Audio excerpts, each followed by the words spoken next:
Hej så alle sammen. I dag er det simpelthen et outdoors skudsikkert knæ og shoulder workout. Vi starter med tibialis raises, simpelthen for at styrke musklerne omkring knæet og bare sørge for, at de er klar til at holde mod alle skader.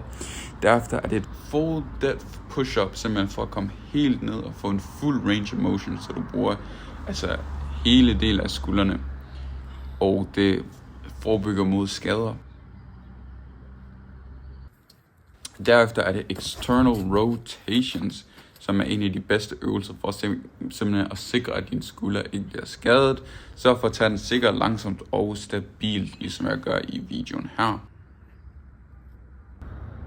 Og så er det selvfølgelig nogle lateral raises, en af mine yndlingsskulderøvelser.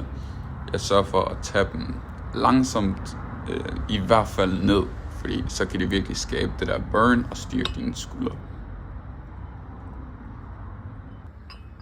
Og til sidst, så skal man selvfølgelig tage et split squat, 3x8 på hver side selvfølgelig, som I kan se.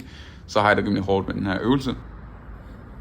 Hvis I gerne vil have flere sundheds- og træningstips, så sørg for at følge og subscribe.